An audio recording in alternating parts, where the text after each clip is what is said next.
It's another delicious day here in the Let's Make Food from Food Kitchen, and today I'm going to make a balsamic vinegar reduction, or glaze, depending on how you want to phrase it. All I need is the vinegar, something to store it in, something to cook it in. I am not going to add a sweetener to it. I know some people will add honey, maple syrup, or brown sugar. It will thicken it more, it'll thicken it faster and make it sweeter. But I'm not going to do that here in the kitchen. I don't think we need it. If I want a sweeter dish, I'll probably add it per dish instead of to the glaze, because once it's added, I can't use it for things that don't need to be as sweet. So it'll still be sweet. So what I'm going to do, I've got my cooktop going. It's on a medium high. I want to simmer. I'm going to do about 1.5 cups.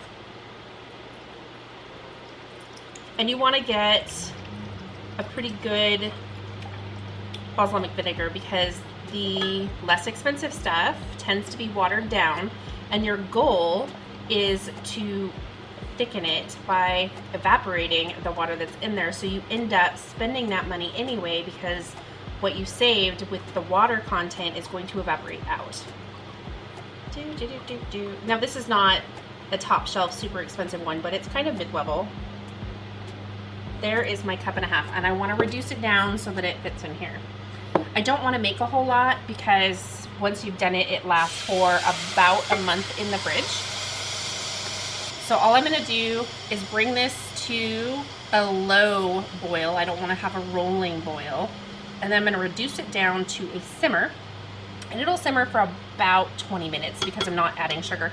If you add the sugar, the brown sugar or the maple syrup or the honey, you'll reduce it down to maybe 10 or 15 minutes from 20. So I'm just going to spend the extra time and get it done. One of the things I was going to mention is that at one point I was like, you know, maybe I should just make balsamic vinegar. Well, okay. So I'm not going to do that. It seemed like it wouldn't be that big of a deal when I was reading about it and learning. You get the grapes, you smash them down, you put it in a wood barrel, and then you age it for 20 years. So I'm not going to do that. I bought one. As I've talked about before, if it's reasonable to make in this kitchen, I will make it in this kitchen. But there are some things it's just not feasible to do. Things like fish sauce. I'm not going to make fish sauce in my kitchen because you ferment it for a long time. And I don't have a place where I can reasonably ferment something like that. It's not that it's impossible to do. I don't have the appropriate location to do something like that. Soy sauce, kind of the same. All right. That's simmering. I'm going to turn it down. I'm going to keep an eye on it. I'm going to continually come over and stir it. When it's about reduced down, I'll pop back on. All right, this has reduced down. It has cooled for about 5 minutes or so.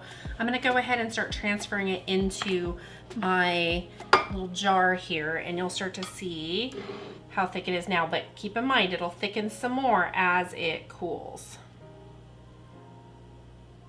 And this started out as 1.5 cups, and I should have about 1/2 cup left, and this bottle I believe holds about 3/4 cup. You see how thick it is?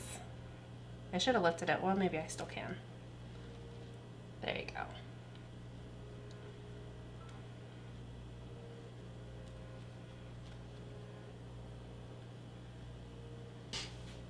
Okay, it looks like we are done and ready to use.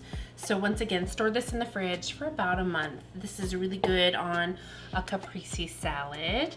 I'm going to put it on a peach and prosciutto with arugula pizza coming up. So you'll be able to watch that video very soon. Again, just trying to get a decent vinegar. If you get one that's watered down, you're gonna get less vinegar out of the bottle anyway. I'm sorry, you're gonna get less glaze out of the bottle, not vinegar. Yeah. Thanks for joining me here today in the Let's Make Food from Food Kitchen on another kitchen adventure. From my kitchen to yours, let's make food from food. That's one boy.